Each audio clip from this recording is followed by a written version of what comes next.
So, anyways, what up, y'all? I'm Black Pegasus. And it's your boy, Don Want to be back in the house once again. We about to get this one cracking.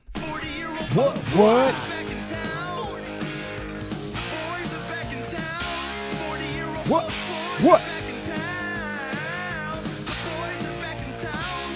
40-year-old FUQ Boys podcast.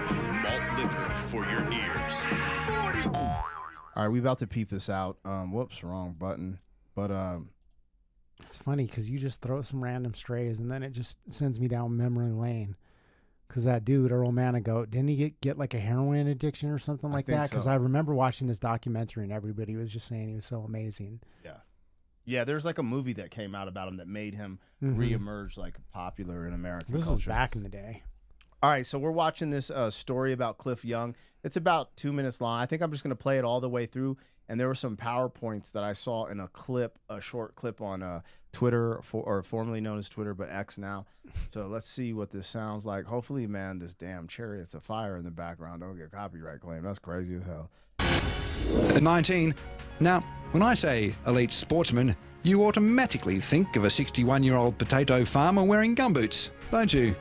Sometimes you have events that sort of tickle a nation's funny bone, or something grabs their attention. And with Cliff Young, it appealed to us on so many different levels. And he used to run in gumboots. He was the worst dressed sports person we've ever had. These days, of course, Nike would have been there getting very special slick gumboots. Cliff Young was, as his name suggested, young at heart. He embodied the never-say-die attitude many aspire to, but few achieve. What the interesting thing about Cliff Young is that he wanted to do it, and it was remarkable what he did. I mean, he didn't cheat. He actually did it. Oh, it's been a pretty tough run. The hills all the way to here, anyway. And day after day, Cliffy Young, the Cliff Young Shuffle, and the whole nation fell in love with him. Incredibly, at age 61, Cliff became the oldest marathon winner, and he took 2 days off the previous Sydney to Melbourne race record. Do you think that you're going to make it all the way? Oh, yeah, for sure. I'm going to run all night tonight, and I hope to finish tomorrow night sometime.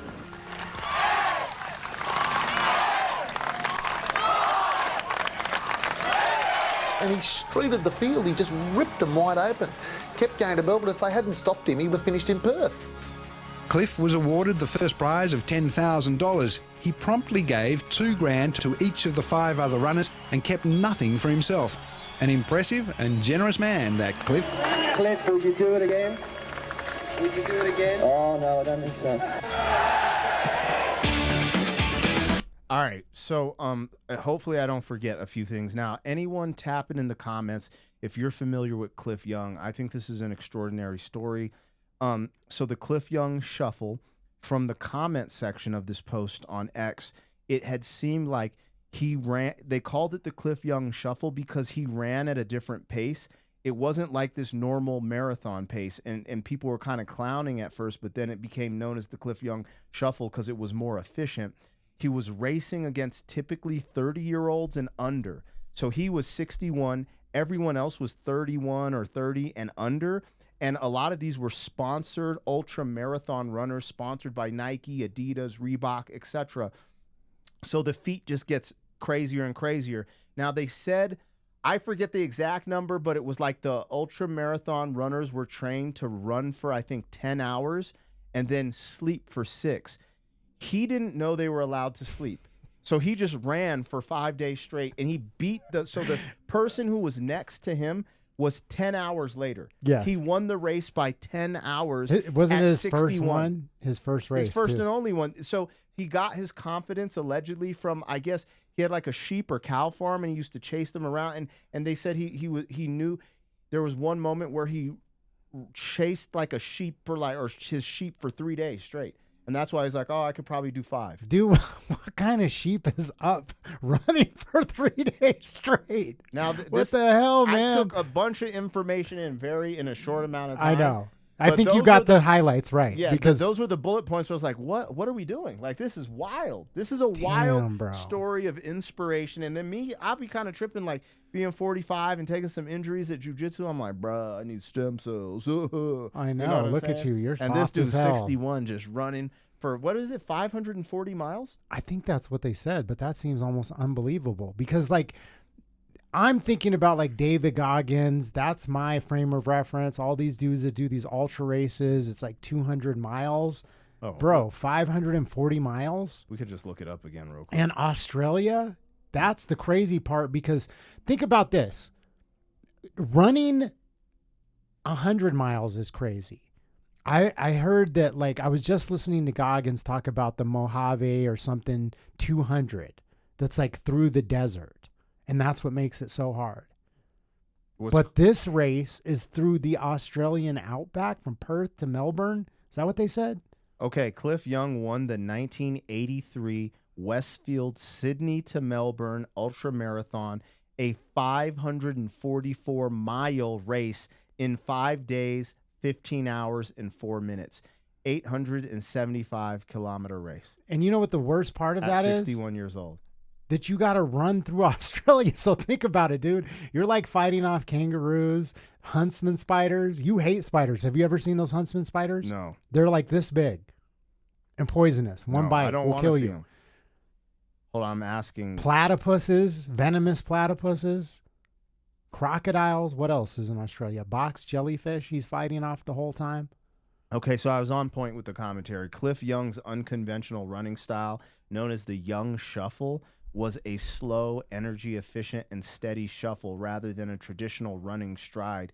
Instead of lifting his feet high and taking long strides, he kept a low, gliding motion that conserved energy over long distances. This technique allowed him to maintain a continuous pace without excessive fatigue, and it ultimately helped him outlast his competitors who followed the conventional run-rest cycle.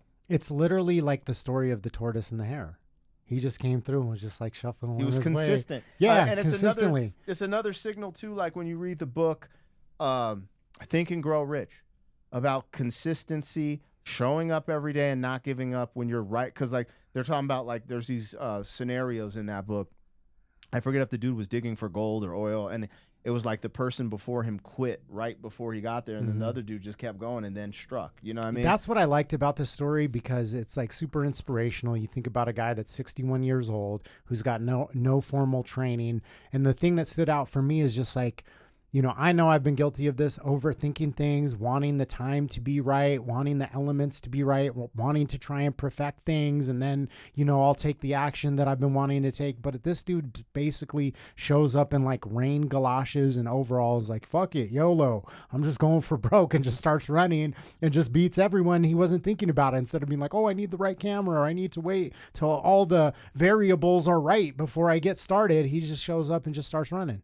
Beyond that, the passion behind it, because I don't know who in their right mind runs 544 miles for 10 racks and then says, I'm going to share it with the top 3. Well, it just goes to show you it's love of the game.